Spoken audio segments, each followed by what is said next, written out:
Captain Jake Morrison sat in his command chair, watching the stars drift past the view screen of the new dawn. The cargo ship was nothing special, just a regular transport that carried supplies between the outer colonies. Jake had been running this route for 5 years now, and it was usually quiet work. Today should have been no different. "Captain, we're approaching the Kepler sector," said Ben Walsh from the navigation console. Ben was young, maybe 25, with messy brown hair and sharp eyes that never missed a detail. He had joined the crew 6 months ago, fresh out of the academy. "Good. Keep us on the main shipping lane," Jake replied. He was tired after the long journey, but they were almost at their destination. Just a few more hours and they could dock at Colony 7 to unload their cargo. Lisa Carter looked up from her engineering station. She was a small woman with grease-stained coveralls and hands that could fix anything. "Captain, I'm getting some strange readings from the sensors. Looks like there might be other ships in the area," Jake frowned. The Kepler sector was supposed to be empty except for regular cargo traffic. "Can you tell what kind of ships?" "Not sure. They're too far away, but they're moving fast." "Really fast?" Before Jake could respond, the ship shook violently. Alarms started blaring throughout the bridge.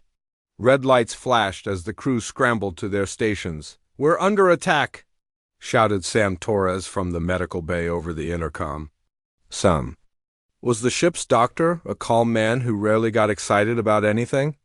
If he was shouting, things were bad. Jake gripped his chair as another blast hit the ship. Through the view screen, he could see sleek silver vessels closing in on them. The ships were beautiful in a deadly way, covered in crystal-like structures that glowed with blue light. "Those are Zephyrian raiders," Ben said, his voice tight with fear. "What are they doing this far into human space?" The Zephyrians were an alien race that humans had been fighting with for years. They were proud and powerful, with technology that was far ahead of anything humans had. Most of the time they stayed in their own territory, but sometimes their raiders would attack human ships. "Lisa, can we outrun them?" Jake asked. Lisa's fingers flew over her controls. "Not a chance, Captain. They're too fast, and our engines are already running at maximum." Another blast shook the ship, this one stronger than the others. Sparks flew from the control panels, and Jake could smell smoke in the air. "Engine room to bridge," Lisa called. "Out. We've got major damage down here. The main drive is failing." Jake made a quick decision. "Ben, find us somewhere to land, anywhere. There's a planet nearby. Zarium Prime. It's got atmosphere, but it's mostly desert." "And Captain, it's in Zephyrian space." "Better than dying in the vacuum," Jake said. "Take us down." The new dawn limped toward the planet as the Zephyrian ships continued their attack. Jake watched the hull integrity readings drop lower and lower. They were not going to make it to a safe landing. "Everyone hold on," he called out. "This is going to be rough." The ship entered the planet's atmosphere like a falling star. The hull glowed red-hot from the friction, and Jake could feel the heat even on the bridge. The Zephyrian ships had stopped shooting now, probably thinking their job was done. Ben fought with the controls, trying to find a flat place to crash. The planet below was all rocks and sand, with no signs of life anywhere. In the distance, Jake could see what looked like a military base with tall crystal towers. "There," Ben pointed to a flat area near some large rocks. "I can put us down there." The ship hit the ground hard, bouncing twice before sliding to a stop. Jake was thrown forward in his seat, and he could hear metal tearing and engines exploding behind them.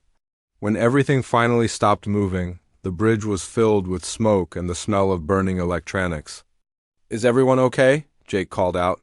"I'm fine," Ben said, checking his instruments, "but we're not flying anywhere soon." Lisa's voice came over the intercom, rough from smoke. "Captain, we need to get out of here. The fuel cells are leaking, and there's fire spreading through the lower decks." Jake stood up, his legs shaky from the crash. "Everyone to the emergency exit, move." The crew gathered their emergency supplies and headed for the exit. As they reached the airlock, Jake could hear explosions getting closer. The fire was spreading fast through the ship. They stepped outside into the hot, dry air of Zarium Prime. The sky was orange, and two small suns hung low on the horizon. The crashed ship behind them was already half covered in flames. "We need to get clear," Sam said, carrying his medical bag. "When those fuel cells go, the whole ship will explode." As they moved away from the burning wreck, Jake heard something that made him stop. It was a sound like someone crying for help, coming from inside the ship. "Wait," he said. "There's someone still in there." Ben looked at him like he was crazy. "Captain, there's no one else on the ship. We checked." Jake listened again. The sound was faint, almost lost in the noise of the fire, but it was definitely there. "Someone was trapped inside. I'm going back," he said. "Jake, don't be stupid," Lisa grabbed his arm. That ship is about to explode, but Jake was already moving. He could not leave someone to die in that fire, even if it meant risking his own life. He ran back toward the burning ship, ignoring the shouts from his crew. The heat hit him like a wall as he entered the ship. The smoke was so thick he could barely see, and the metal floor was already hot enough to burn through his boots. He followed. The sound of the crying, deeper into the wreck. In what used to be the cargo hold, Jake found her. A young female alien was trapped under a fallen beam, her leg pinned beneath the heavy metal. She was Zephyrian, he could tell by her pale blue skin and the way her hair seemed to shimmer like starlight. She was wearing fancy clothes that looked expensive, all torn and covered in blood. The alien looked up at Jake with large, silver eyes. She seemed surprised to see a human. "Why are you here?" she asked in broken English. "To help you," Jake said, kneeling beside the beam. The metal was hot and heavy, but he managed to lift it enough for her to pull her leg free. She cried out in pain, and Jake could see her leg was badly hurt. "Can you walk?" he asked as she tried to stand but fell back down. "I do not think so." Jake did not hesitate. He lifted her up in his arms, surprised by how light she was. The fire was getting closer, and he could feel the heat burning his skin. They had to get out now. He carried her through the smoke and flames, his lungs burning with each breath. Just as they reached the exit, he heard the fuel cells finally give way. The explosion threw them both forward, and Jake felt the heat singe his back and arms. They landed hard on the rocky ground outside. Jake's crew ran over to help them, and Sam immediately started checking their injuries. The alien female was unconscious now, but she was still breathing. "Who is she?" Ben asked, staring at the unconscious Zephyrian. "I do not know," Jake said, looking down at the alien he had saved. "But she was in our ship, which means she was probably trying to escape from something." "Two?" Behind them, the new dawn burned like a funeral pyre against the orange sky. They were stranded on a hostile planet with no way to call for help. And now they had a wounded alien who might be their enemy. But as Jake looked at the unconscious female, he knew he had done the right thing. No one deserved to die in a fire, no matter what species they were. He had no idea that the alien he had just saved was the most important person in the Zephyrian Empire, or that his act of courage would change the fate of two entire species. Jake and his crew carried the unconscious alien female away from the burning ship. They found a cave in the rocks about half a mile from the crash site. The cave was deep and cool, a good place to hide from the heat and from anyone who might be looking for them. Sam Torres knelt beside the alien and opened his medical kit. "Her leg is broken," he said, running his scanner over her body. "She also has burns on her arms and some cuts on her face. But she should be okay if we can keep her stable." The alien was beautiful in a strange way. Her skin was pale blue like winter ice, and her hair was silver white. She wore clothes that looked very expensive, with jewels sewn into the fabric. Jake wondered who she was and why she had been on their ship. "What do you think she was doing on the New Dawn?" Ben asked. "Setting up their emergency shelter." "Maybe she was trying to escape from something," Lisa said. "The Zephyrians are not exactly known for being kind to their own people." Jake sat down on a rock and watched Sam work on the alien's injuries. His own burns were painful, but not serious. The alien had been hurt much worse than any of them. After an hour, the alien's silver eyes opened. She looked around the cave with confusion, then her gaze settled on Jake. "You saved me," she said in careful English. "Why?" "Because you needed help," Jake replied. "What is your name?" "I am called Lyra," she said, trying to sit up. Sam gently pushed her back down. You need to rest, Sam told her. Your leg is broken. Lyra looked at the human doctor with surprise. You are helping me. But I am Zephyrian. Your people and mine are enemies. Right now, we are all stuck on this planet together, Jake said. Being enemies will not help any of us survive. Lyra was quiet for a moment, thinking about his words. My people are looking for me. They will send search parties. Are they friendly search parties? Ben asked. Lyra's expression became sad. No, they will think you kidnapped me. They will try to kill you. Jake felt a chill that had nothing to do with the cool cave air. How long do we have? Not long. My people are very good at tracking. Over the next few hours, Lyra told them more about herself. She said she was a scholar who studied different alien cultures. She had been on a research ship when the raiders attacked it. She managed to escape in a small pod, but it was damaged and she crashed near where the new dawn went down. I was hiding in your cargo hold when your ship was attacked, she explained. I thought it would be safer than staying outside. Lisa was working on a device she had built from parts of their emergency kit. Suddenly, it started making beeping sounds. I am picking up radio signals, she said. Multiple ships flying in a search pattern. They are looking for me, Lyra said, and they have found your ship. Jake looked out of the cave entrance. In the distance, he could see silver ships flying back and forth over the crash site. The ships were beautiful, but they looked deadly. We need to move deeper into the cave system, Ben said. I saw some tunnels when we first came in. As they gathered their supplies, Lyra spoke quietly to Jake. There is something else you should know. My people are planning something terrible. What do you mean? The attack on your ship was not random, it was a test. My people are preparing for a great war against all humans. Jake stopped packing. What kind of war? They want to destroy all human colonies. They believe your people are too dangerous to exist. Sam looked up from his medical supplies. That is insane. Why would they want to kill everyone? Because they are afraid, Lyra said. Humans are different from other species. You do not follow the same rules. You are unpredictable. My people think this makes you dangerous. Jake felt anger building in his chest. So they decided to kill us all? Not all of my people agree with this plan, Lyra said quickly. But the ones who do have a lot of power. They control the military. Lisa's device started beeping faster. The ships are getting closer. We need to go now. Jake helped Lyra to her feet. She could walk, but she was limping badly. Can you make it through the tunnels? I will try, she said. They moved deeper into the cave system, following tunnels that seemed to go on forever.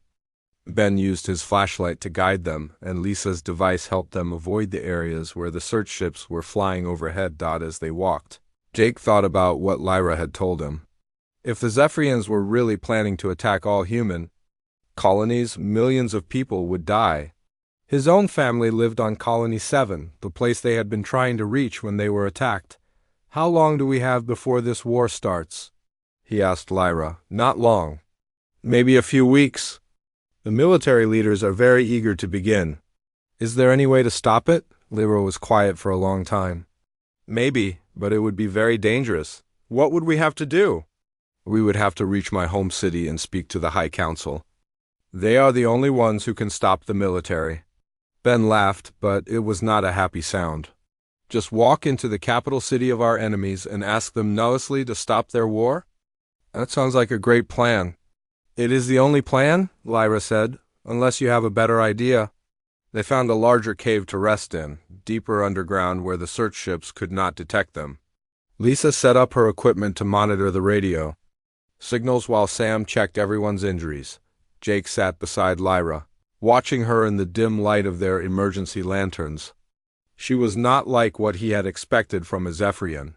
The stories he had heard made them sound cold and heartless, but Lyra seemed kind and worried about both her people and his. Why are you helping us? He asked her. You could have stayed quiet about the war plans. Because what you did was brave, she said. You saved my life even though you did not know me. You risked everything for a stranger? That is not what I was taught about humans. What were you taught? That humans are violent and selfish, that you only care about yourselves. But you proved that wrong. Jake smiled. We are not perfect. But most of us try to do the right thing. That is what I'm trying to do now, Lyra said.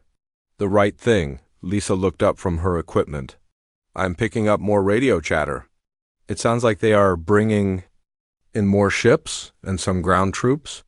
They are serious about finding me, Lyra said. This is not good. Why is finding you so important? Sam asked. Are you some kind of important scientist? Lyra hesitated, and Jake could see she was hiding something. I am more important than I told you, she said finally. But I cannot tell you everything yet. It would put you in even more danger. We are already in plenty of danger, Ben said. What could be worse? Trust me, Lyra said.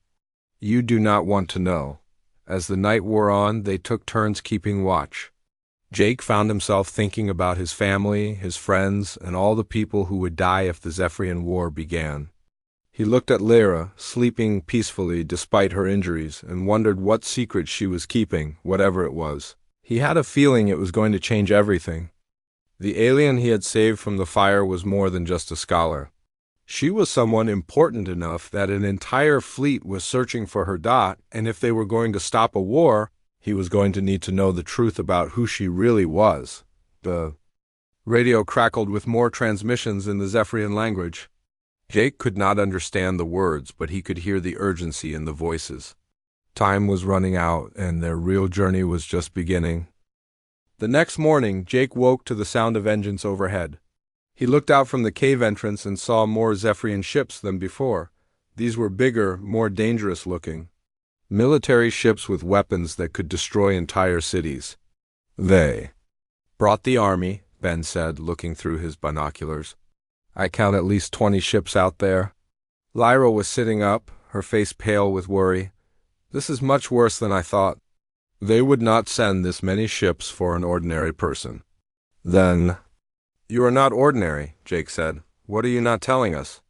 Before Lyra could answer, Lisa's radio started crackling with new transmissions. The voices speaking in Zephyrian sounded angry and urgent. I can translate some of this, Lyra said, listening carefully. They are saying that the missing person is very important. They mention someone called High Commander Krau. Who is High Commander Krau? Sam asked. Lyra's expression became even more worried. He is the leader of the military faction that wants to destroy humanity. He is also very dangerous and does not like humans at all. Jake felt a chill run down his spine. And he is personally looking for you? It seems that way, Lyra said quietly. They spent the day moving deeper into the cave system, following tunnels that Lyra said she knew from her geological studies. The caves were old and went deep into the planet's crust. Some of them had strange crystal formations that glowed with soft light. These crystals are how my people power their technology, Lyra explained as they walked. The whole planet is full of them. That is why we built a military base here. You mean we are sitting on top of a Zephyrian military base? Ben asked. Not on top of. The base is about 50 miles from here. But yes, this whole planet belongs to my people. Jake realized how much trouble they were really in. They were trapped on an enemy planet, being hunted by an entire fleet, with no way to call for help. As they moved through the tunnels, Jake found himself walking beside Lyra. Her leg was still hurt, but she was doing better. She seemed to know these caves very well. How do you know so much about this planet?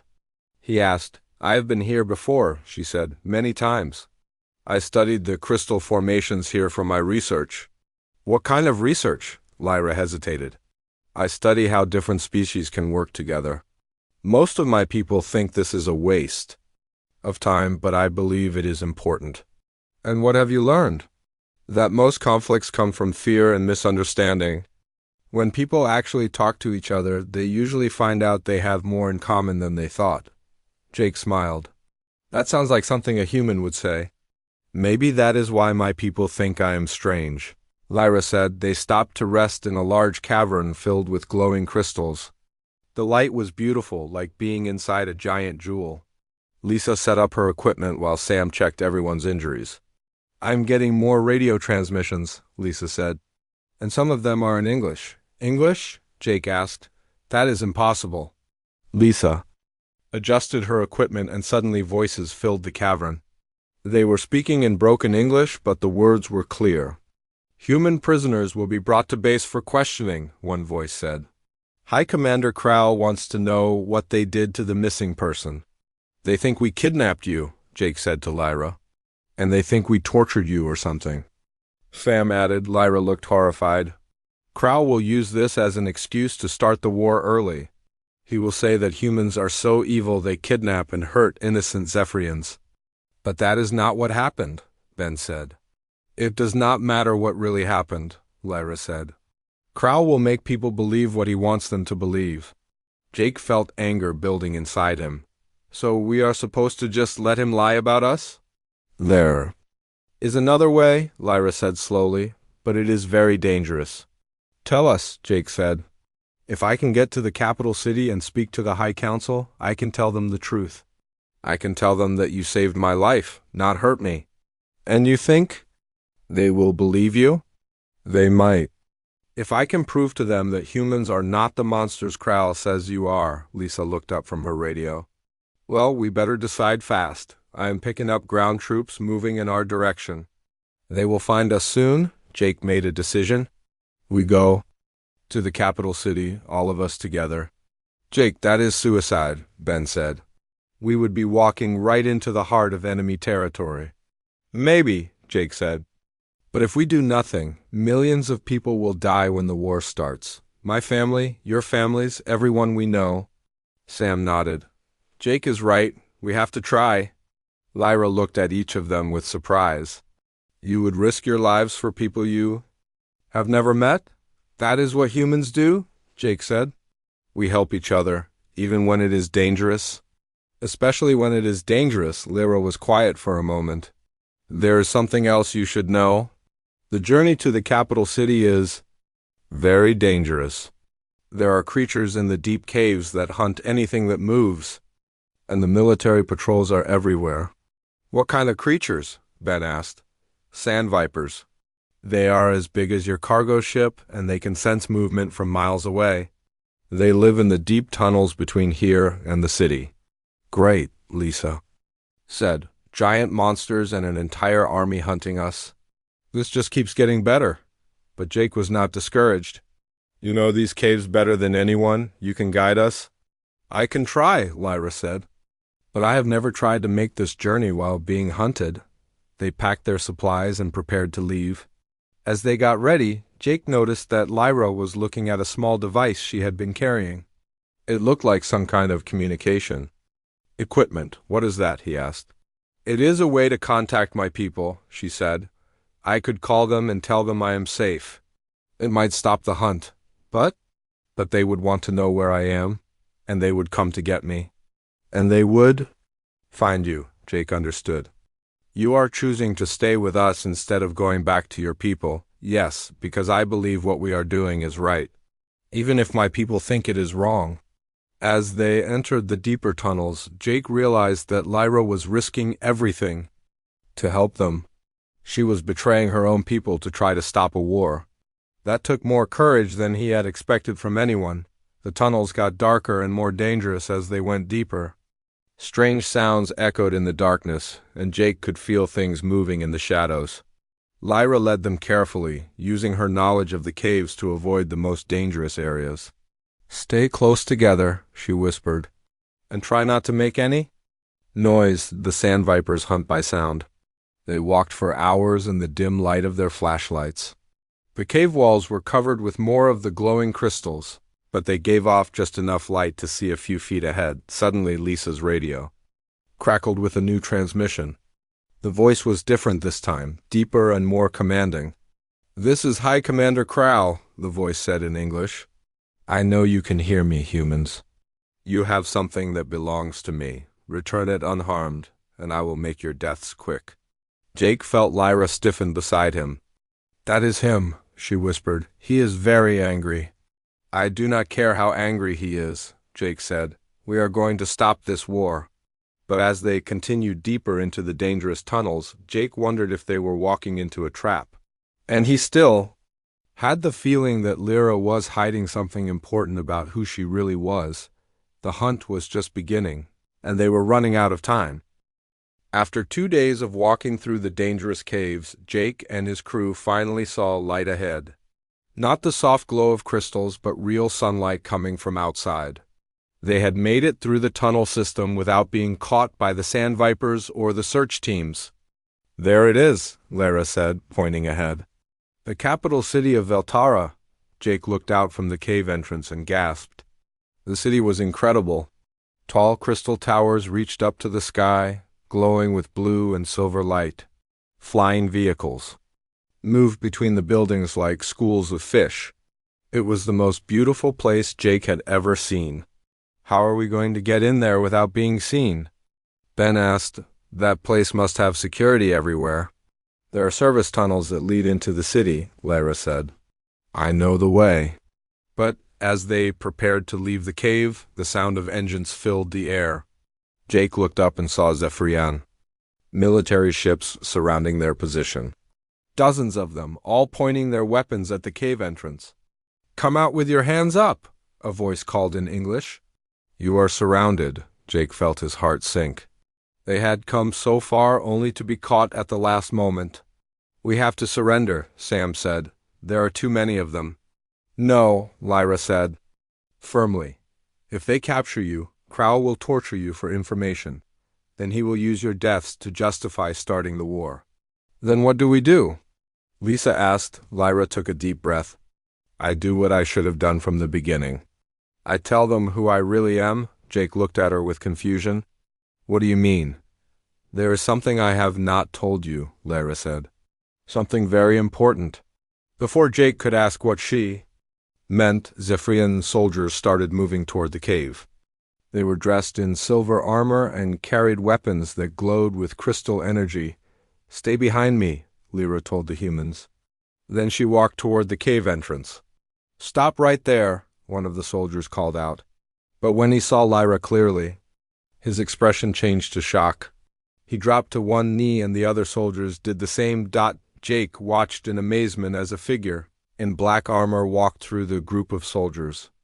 The armor was covered in red crystals, and the helmet had a design that looked like a crown. When the figure removed the helmet, Jake saw a Zephyrian male with scars on his face and cold, angry eyes. "High Commander Kral," Lyra said in a voice that suddenly sounded different, more confident, more commanding.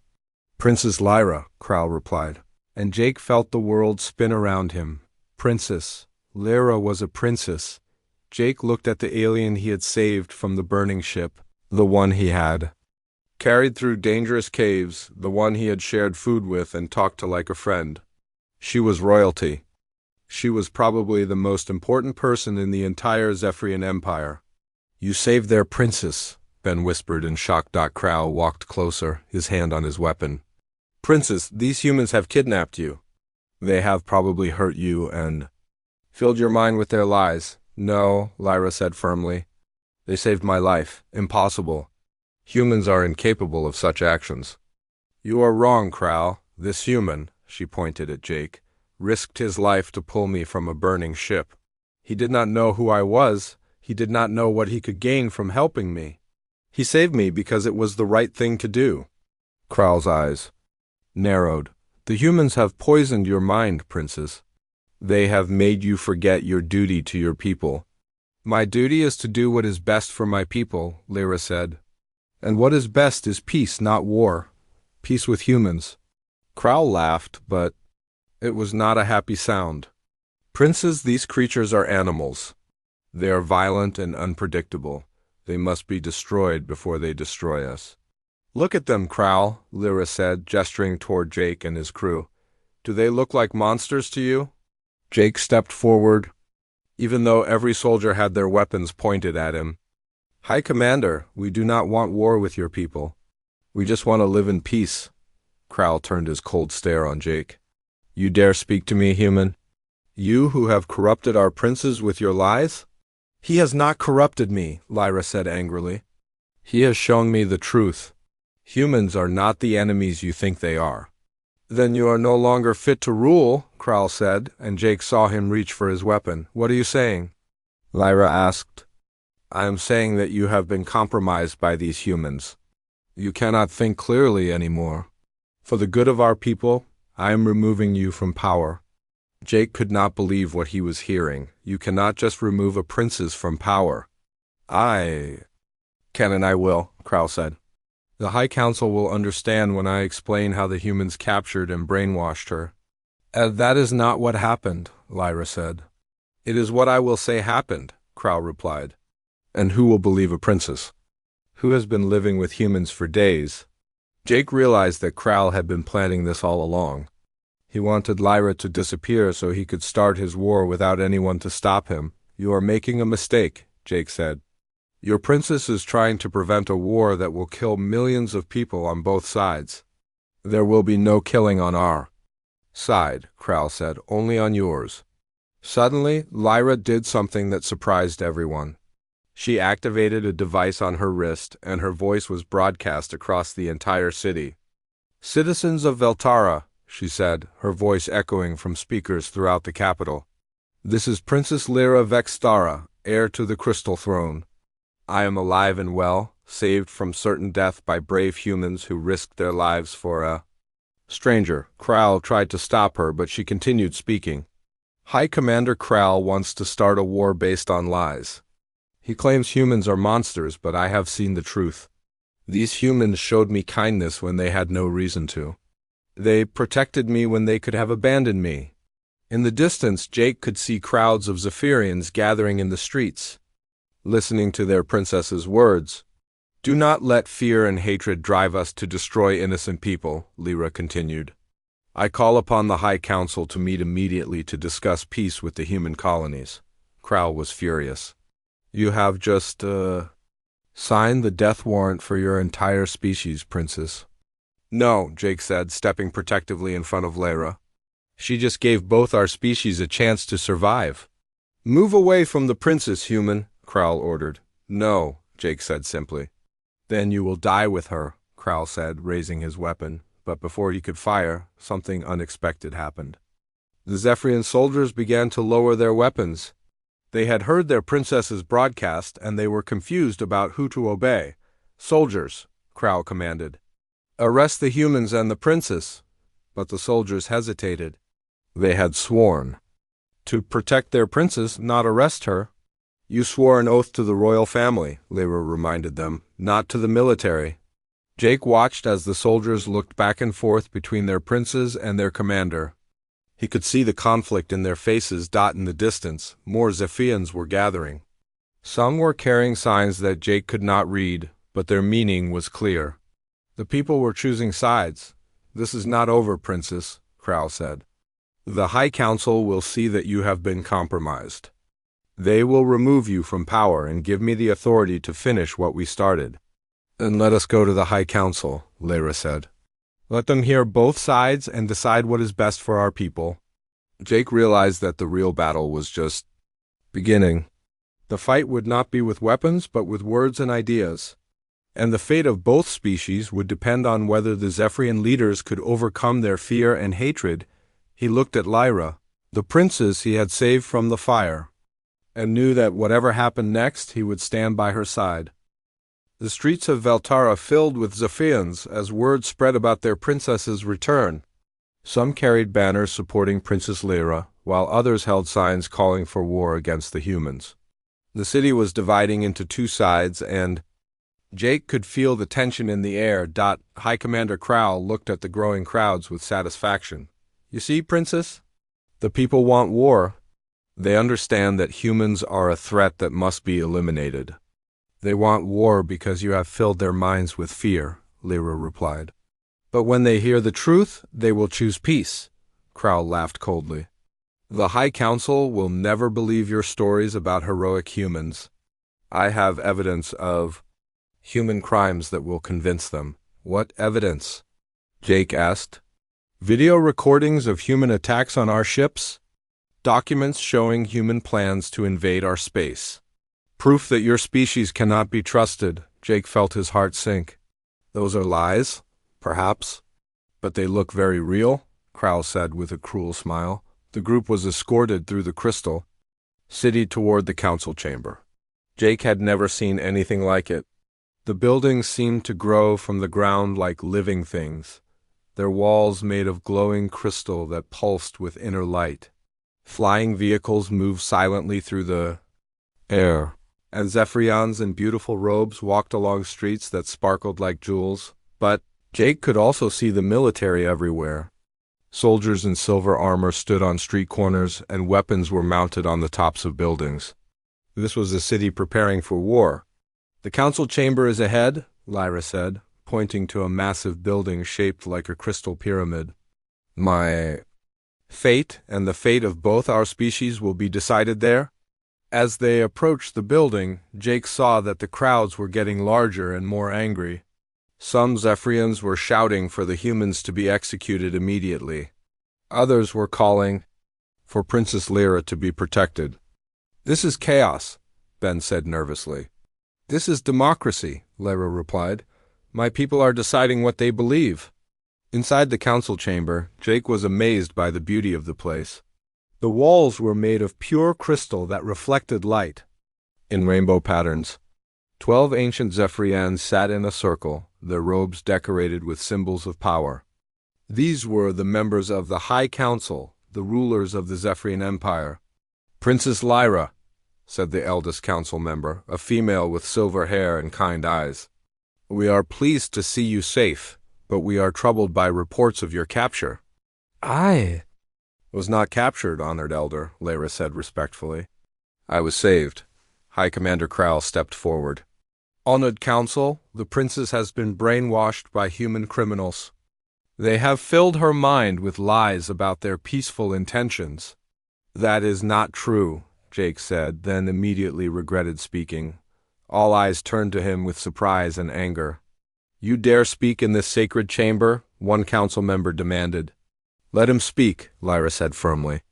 He has earned that right. Jake took a deep breath. Honored Council, I know you have no reason to trust me. I am just a human cargo pilot, but I can tell you what really happened. We do not need to hear human lies, Crowl interrupted. Then hear Princess Lyra's words, Jake said. She was there. She knows the truth. The eldest council member held up her hand for silence. Princess Lyra, tell us what happened from the beginning. Lyra told the story of the attack on the human ship, the crash, and how Jake had risked his life to save her from the burning wreckage. She explained how the humans had cared for her injuries and protected her from the search parties. They had every reason to hate me, she said. I am Zephyrian, and our peoples are enemies. But they showed me kindness and courage. They proved that humans are capable of great good. Or they proved they are clever manipulators, Crowl said. They saved you so they could use you as a political tool. Then why did they risk their lives to bring me here? Lyra asked. They could have kept me hidden and used me as a hostage. Instead, they chose to help me prevent a war. One of the council members leaned forward. Human, why did you save the princess? Jake thought for a moment. Because she needed help. I would have done the same for anyone, even for your enemies. She was not my enemy when I found her, Jake said. She was just someone who was hurt and scared. But now that you know she is our princess, do you see her differently? Another council member asked. Jake looked at Lyra, remembering their conversations in the caves. Her worry about the coming war, her decision to risk everything to try to stop it. No, he said honestly. She is still the same person who wanted to prevent innocent people from dying. Being a princess does not change that. Crowl stepped forward angrily. Honored Council, you cannot seriously consider trusting these humans. I have proof of their evil nature. He activated a holographic display that showed images of human ships attacking Zephyrian vessels. The images were clear and detailed, and they made humans look like monsters. You see? Crowl said. This is what humans really are. Violent, aggressive, destructive. Jake stared at the images with confusion. Those are not real. Our ships do not look like that, and we do not attack. Without reason. Are you calling me a liar? Crowl demanded. I'm saying those images are fake, Jake replied. Suddenly, Princess Lyra stepped between them. Enough, this argument proves nothing, she turned to address the full council. Honored elders, you must make a choice. You can believe Kral's images and start a war that will kill millions. Or you can believe what I have seen with my own eyes. And what have you seen, Princess? The eldest council member asked. I have seen humans risk their lives for strangers. I have seen them choose to help instead of hurt. I have seen them work together to solve problems. These are not the actions of monsters. These are the actions of deceivers, Kral insisted. Then, let me prove it, Jake said suddenly. An idea had formed in his mind, dangerous but necessary. How? The council asked. Let High Commander Kral try to kill me, Jake said. If humans are really violent monsters, I will fight back and try to hurt him. But if we are truly peaceful, I will not raise a hand against him, even to save my own life. The council chamber fell silent. Even Kral looked surprised by Jake's suggestion. Jake, no, Lyra said urgently. He will kill you. Maybe, Jake said. But if I die without fighting back, your people will know that humans can choose peace even when facing death. Kral drew his weapon, a crystal blade that glowed with deadly energy. You think this proves anything, human? You think dying will make you a hero? I think it will show your people who we really are, Jake said calmly. Kral raised the blade, ready to strike. Jake stood perfectly still, his hands at his sides. He thought about his family, his friends, and all the people who would live if this war could be prevented. But before Kral could strike, something unexpected happened. Princess Lyra stepped in front of Jake, spreading her arms wide to protect him. If you want to kill him, she said to Kral, you will have to kill me first. The sight of their princess protecting a human with her own body shocked everyone in the chamber. Several council members gasped, and even Kral hesitated. Princess, move aside, Kral ordered. No, Lyra said firmly. This human saved my life. Now I will save his. You would die for a human? I would die to prevent a war based on lies and hatred. The eldest council member stood up slowly. Lower your weapon, High Commander. We have seen enough. But the human must die, Kral protested. The only thing that must die today is this foolish plan for war, the elder said. Princess Lyra has shown us something important. If she, a member of our royal family, is willing to risk her life to protect a human, then perhaps we have been wrong about their nature. The other council members nodded in agreement. One by one, they voted to cancel the planned attack on human space and to begin peace negotiations instead. Kral was furious, but he could not argue with the decision of the High Council. He was stripped of his command and placed under arrest for trying to start an unauthorized war. As the council session ended, Princess Lyra turned to Jake with tears in her silver eyes. You were willing to die to save my people and yours. You were willing to die to save me, Jake replied. I think that makes us even. Outside the council chamber, crowds of Zephyrians cheered as news of the peace decision spread. Jake and his crew were named as the first human ambassadors to the Zephyrian Empire. Weeks later, Jake stood on the balcony of the Crystal Palace, watching as humans and Zephyrians worked together in the streets below. Princess Lyra, now Queen Lyra after her coronation, joined him at the railing. Do you ever regret it? She asked. Running into that burning ship to save a stranger? Jake smiled, thinking about how much his life had changed since that moment. Never. Sometimes the most important decisions we make happen in an instant without thinking. You changed everything, Lyra said. 2 entire species are alive today because you chose to be brave. We both chose to be brave, Jake corrected. You could have stayed safe with your people, but you chose to risk everything for peace. Queen Lyra looked out at the mixed crowd of humans and Zephyrians celebrating their new alliance. You braved the fire to save me, not knowing who I was. Now I know who you are, proof that different species can find friendship, understanding, and hope. As the 2 sons of Zarian Prime sat behind them, Jake realized that sometimes saving one person could save the entire galaxy.